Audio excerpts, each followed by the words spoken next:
I'm Betty Rowland, and I have worked in burlesque for many, many years, and I've been known as the Ball of Fire. And I am going to tell you all about burlesque. Betty, you had a long career as a performer. What did you do? I was a striptease dancer, for one, and also I had worked in vaudeville with my sister, Roselle. We did a vaudeville act before we went into burlesque. When we first started in vaudeville, we were 13 and 12, actually, and we worked in vaudeville probably about a year and a half. And we were with a big act that worked in big shows, and there was several sister team acts, and we went on the road with them. And we were chaperoned by one of the girls' mothers. And when the act broke up, my Roselle and I stayed on in Boston by ourselves. And it was very, very, a lot of fun, but it was a lot of worry too. And we went back to work in some of the shows and some of the theaters that we had worked in with a big act before. And so they knew us and knew that we were quite capable of doing a pretty fair act as just the two of us. So we did that for a little while, and then there wasn't any more vaudeville, so we went into burlesque from there. When you started in burlesque, it was the early 1930s and the Great Depression had taken hold of America. How did the Depression affect theatre and the arts and entertainment? Well, the Depression had a great effect on the arts of theatres, but for one reason they couldn't afford to travel all those people anymore, like in Van Marco shows or big productions, and all those people were just out of work. So they went into smaller theaters, or they went into a burlesque. It came to be smaller instead of big productions. But we also got some good entertainers coming back into burlesque because of the fact that there wasn't any more vaudeville for them to work. So we did get some fine musicians also, and some great entertainers from vaudeville joined into burlesque. Betty, could you describe a typical burlesque show? The first act would be the curtain would open, and the chorus girls, the music playing, the chorus girls would be doing high kicks and nice little jazzy number, hi, hey, hey, and everybody happy. And then the beautiful showgirls, they would come out, parade around the runway, and a singer would be on the side singing a nice song for the girls to walk with. And then there would be some little, perhaps maybe a vaudeville act, a dance team that came out, maybe they did a tap dance or an acrobatic girl or something, but it would have to be fast. And then they would do a little reprise where the chorus girls would, everybody would dance together, close the curtain, and out would come a comic. Hi, everybody, you having fun, the girls, and this and that and the other. And they would do a scene, a comedy scene, and get everybody happy. Then after that, there would be the first stripteaser would come on. They would introduce her on mic. They would always, it would be a girl that hadn't done the strip before, probably, brand new one, and they would introduce her as such, and she just came from Hoboken, maybe they would say, fresh from Hoboken, and here she is. Now, boys, be real nice. Here's a beautiful girl. Give her a big hand, and that would encourage her, and they'd all give a big hand here.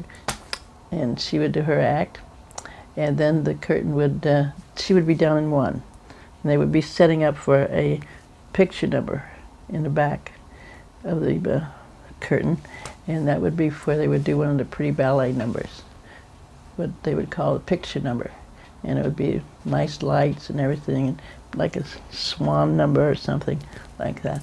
And that would, the showgirls and the singer would probably open that number to set the pace for it, and then they would have the little dancing girls would come out and show how they could really do their little semi-ballet. It might be a water thing, and they'd be sitting around, do this, and the showgirls would parade around, and then your exotic girl would come on and do an exotic dance. This meant that she didn't take off any clothes or anything, and she probably did it would be maybe any kind of a foreign number, a Hawaiian number, Egyptian number, and that would be the exotic dancer girl. And then they all would get together after her dance, and she'd get her little applause, and the singer and the ballet tall girls walk around again, and then they close the curtain. And then they would bring on another, probably a solo singer, lady as a rule. She's the big prima donna of the show, and she would do a nice number. She would be introduced over the mic, and she would come out, and they would be forewarned that she is not going to do a striptease. One of our lovely, talented young ladies, and they would accent that word so that they would know that she's not going to take off her clothes, boys. So relax. And then she would do her song, and sometimes that girl would stop the show. She was a really good performer and would have to do an encore. And after her, then there would come because she would be out in one, then they would open up the curtain and do the big feature comedy act, where most everybody in the show was in it. And the comics run around, they did all kinds of funny things. It might be a hospital scene, it might be a schoolroom setup, or a boudoir setup, one of those three, or it could be a grocery store, any kind of a funny scene that they could get laughs out of. And then the curtain would close, and the showgirls would come out, walking out on the runway, and they would be talking on the microphone. And now, ladies and gentlemen, we are going to bring to you what you've all been waiting to see, and that would be the star of the show. And what would the star be doing? And the star would be waiting for her fanfare to open the curtain and say hi, and give it a go. And then what? And then after that would be the finale. She does her act, and they hoop it up, and hopefully a lot of applause, maybe an encore, all set for with a band that she would do an encore. And then the voice comes over the microphone, and they introduce everybody, the chorus girls first, and then the parade girls, and then they introduce each one of the performers. And then last but not least would be the star of the show. And they dim the lights, and she comes parading around once more up and down the runway, and that's it. So that star was the strip-teaser then, was she? Oh, yes. So the stripper was considered the star of the show in burlesque? Yeah, they usually would say, it's what you've been waiting for, the girl you've been waiting to see.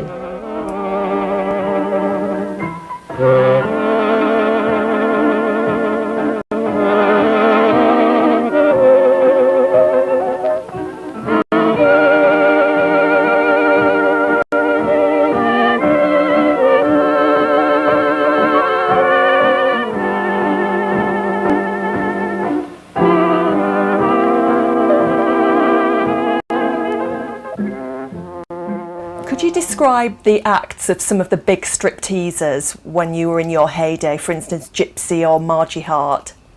Gypsy Rose Lee used to wear like a kimono type gown, and she had straight pins all the way from around about the knee clear up to her chest, and she would do a little talking number and a little singing before she went into her act. You know, talk to the boys she always talked to, and how is everything going, boys? Oh, I remember him, and you know, little things like that. Oh, you are here again. Ah, now I knew it was Wednesday when you were here. It is Wednesday, isn't it? You know, yeah, it's Wednesday. And she would do things like that, and then she would bend over. She said, well, I guess I better get to work, and hey, yes, she better get to work. And she would bend over and start taking out the little straight pins out of her costume, and just hold it like that and throw it at the drummer, and the drummer would catch it with his cymbals. Bing! And then she would go along and take a little break. Bing! We want more ping! You know? And she would take maybe 3 or 4 of them out and go bing, bing, bing, bing, and then get right about to her knee, and then she would slow down a little bit again. She did a real tease. She teased on the tease. She'd have more fun putting the strap down and putting it back up, and she could get more of an audience doing that. Because she's very clever. She's very tall, gorgeous black hair and great big eyes. She's really beautiful. Did you ever work with Gypsy? Yes, we worked with Gypsy at the Irving Place. She was one of the stars of the show when my sister and I were there in the chorus and doing our vaudeville act. Also, she was the star of the show at that time. Now, Margie Hart was very much a different performer from Gypsy Rose Lee. Completely different. Why? Marjorie was, like what they said, she was hot, and they knew that she was going to go a little bit further than most of the gals went. because she had some little tricks of her very own, that nobody knew exactly what she was doing, and she drove the guys crazy. So she'd with be her little tricks with her costumes, mostly her little undies. Would she be flashing the audience? We were never sure. But she always made them think they were sure going to. Now, just describe the laws at the time, because I know that stripteasers weren't allowed to be nude on stage, were they? No, we had to wear pasties. And either pasties or net bras with pasties on. They had to have little colorful deals around the color part of the nipples. So you weren't allowed to show your nipples then? No. Was this a rule or a law that you weren't allowed to wear? Very, very strict rules. And the spotlight man, if you went like this and turned around and didn't have them on, he blacked out the light. And you stood out there in the dark, so you better have them on. Who was policing the fact that the stripteasers might not be wearing the correct costumes? The stage manager, who was backstage all the time, standing and giving the cues to the man to pull the curtain, and cues for the lights, and he saw everything that went on. And if you might pick up by maybe an accent, but don't let it happen again, because you'll be violating your contract. Because it says in your contract the rules of whatever the theater has, that's what you must abide by, and not just to get a little extra applause and something like that, and be competition to another girl in the show. Everybody had to do the same. Who set the rules in the first place? The censorship of the town, wherever you were playing. So there was an actual person called a censor? Yes, there were several of them. They would catch the shows from time to time. And sometimes they would come up to the box office, and the box office girl wouldn't know who he was. And you just buy a ticket like everybody else and see what was going on. See if they were abiding by the rules. Oh, that must have been a good job to have then. Yeah. Sometimes they came back too. I think they liked that job rather well.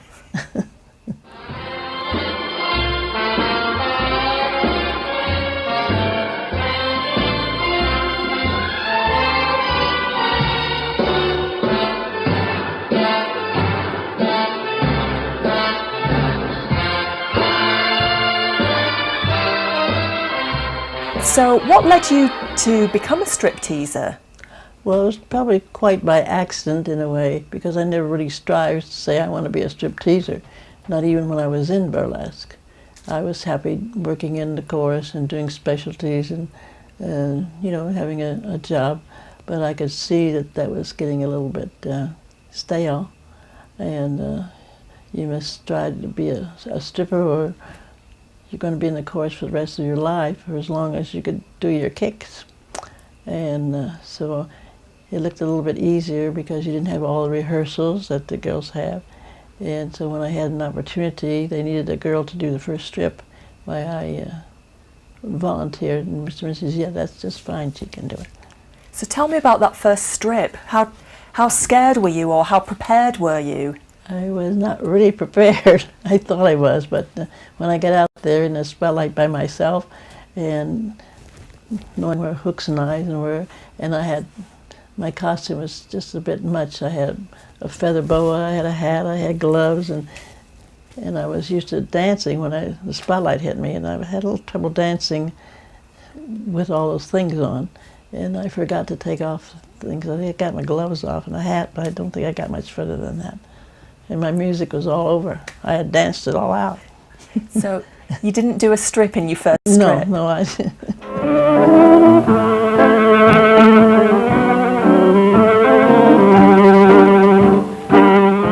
Tell me how you felt when you were out there on the stage, knowing you had to start undressing in front of an audience of mainly men.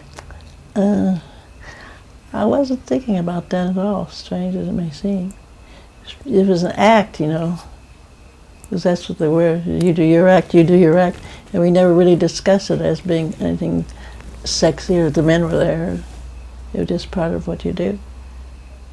And tease and get as much applause and as you can out of them by just doing this and doing that.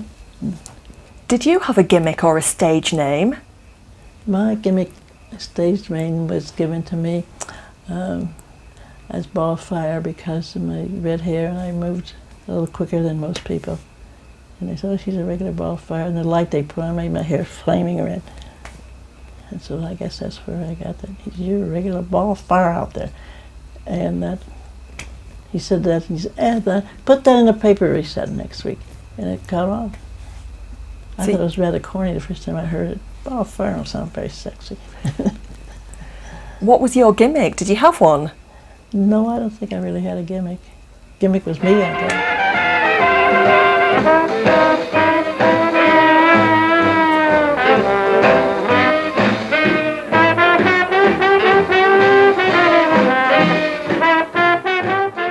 I did a pretty good teaser. And then I had some other different little numbers, talking numbers that I used to do, like my bumps in the ballet. Yeah, just what was your bumps in the ballet act? Bumps in the ballet act was I came out and the chorus girls would be in back of me and doing a little, like they were doing ballet, you know, and I would see that and, you know, sort of say, oh, well, you know, and had a lyric that went with it. And at the end I would say, so do you mind if I put a bump in this ballet? I spoofed the ballet, actually. And then the curtain would close, and then I did my bumps, mixed up with the ballet. So bumping is a striptease move then? Yes. Could you, what explain that? What's a bump? A bump is, I guess Fatima probably is the first one that ever did bumps and grinds in all of her dancing. And what are bumps and grinds? And it's a gyration of the hips. Seems like in Hawaii, girls in Hawaii, it's a bump and grind. Actually, they do. And they do the shimmy, which is done by the ball of the foot. Shakes everything up.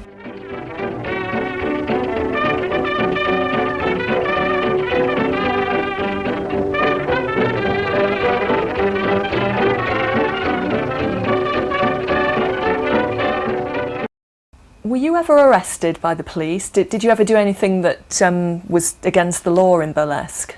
I probably did.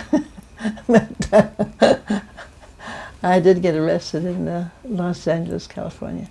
It was a little unusual because I'd been doing that dance in and around LA for quite a few years. That I should get arrested was very strange. As a matter of fact, when they brought me in, and the man at the desk says, my goodness sakes, LA must be very clean and there must be nothing going on or you bring Betty in here.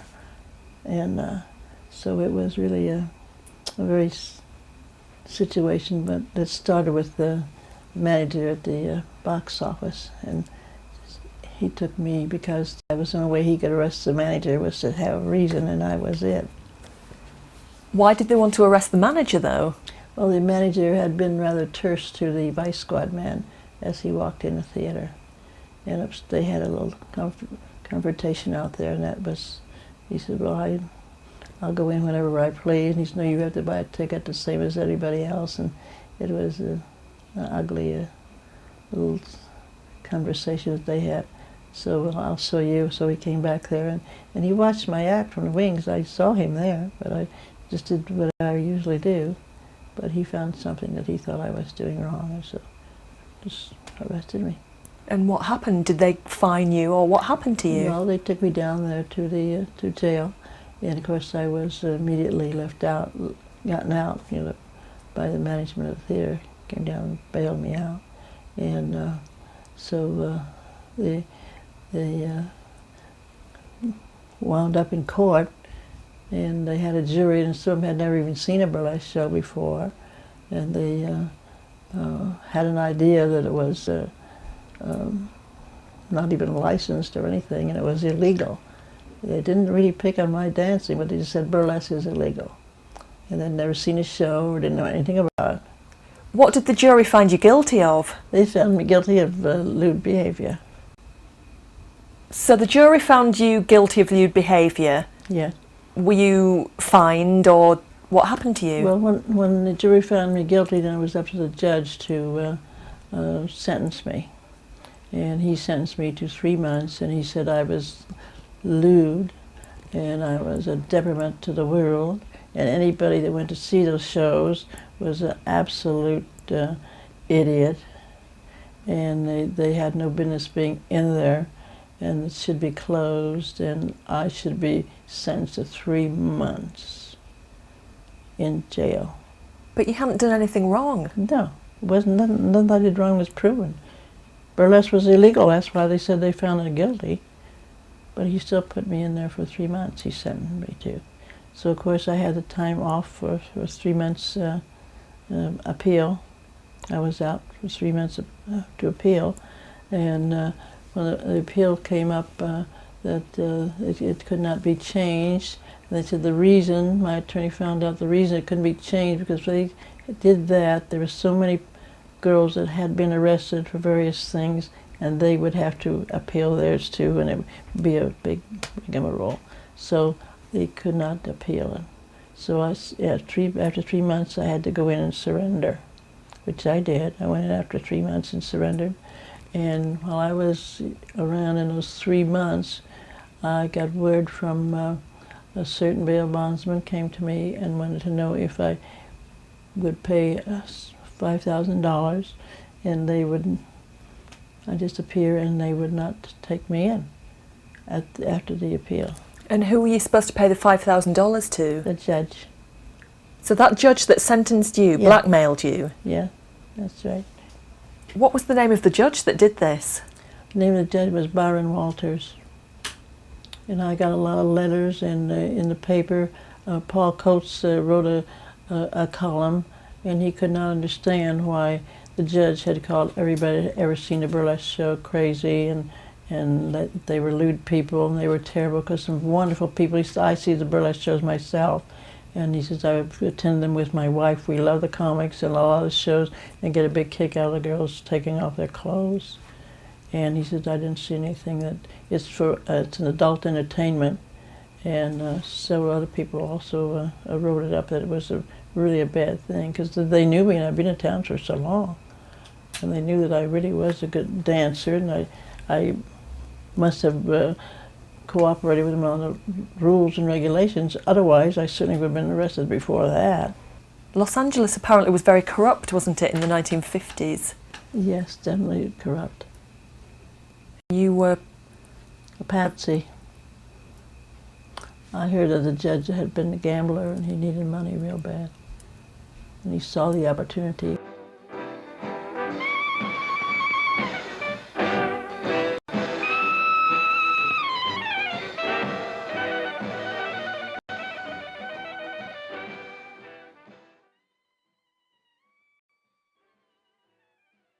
When and why did burlesque entertainment end? In my opinion, burlesque ended, or it was starting to end, in the television, because there's entertainment at home and they didn't have to go out to see it. And they had a lot of the same people from burlesque were going into television and doing acts, and the people that owned the theaters, they were cutting down the bands because they were not getting the people coming into it as much. And people that owned the theaters were more or less selling out because they could see the picture, you know. This isn't going to last anymore. It's all over. So people went to do other nightclubs and television. It's separated. The strippers went into the strip clubs and the comics went into the comic clubs. They were no longer together. And where the chorus girls went, I don't know, a lot of them became waitresses in the nightclubs, and cocktail waitresses, and made their money. I guess some of them, they didn't have to rehearse anymore. Didn't have to go in there in the daytime, and they made pretty good money, cocktail waitresses. And they wore cute little costumes, and most of them had a nice little personality, and it all helped. So they made a good living in the nightclubs. But it was all separated, so there's no more burlesque. A comedy show and a strip show. So what made you finally retire from burlesque? When I got married. And I stayed out. I was out of And then when I got my divorce, why I went back and looked into some of it. So what made you finally retire from burlesque then? From burlesque, because there was no more burlesque. Burlesque retired all of us. We had no place to go. And there was even sometimes there had been schools of burlesque to teach younger girls how to do strip because it looked like a good business. But by the time they got to know what they were doing, well, there wasn't any more burlesque. And they came into the go-go dancers. They did the go-go dancing. And that took over a little bit. But it was not together anymore. All separated. So if you want to see strippers, you go see 10 of them. If you want to see comics, you go see a bunch of them. It's not going to be mixed up. You're going to get tired of laughing, and you get tired of saying, take it off, take it off. So that more or less is disappearing too. There's no more tease to it at all. So it's all different kind of dancing, up and down the poles and lap dancing and whatever they want to do. But I guess the public demands it, I don't know. It's kind of difficult to figure it out. It's all the same. Girls, pretty girls and funny boys.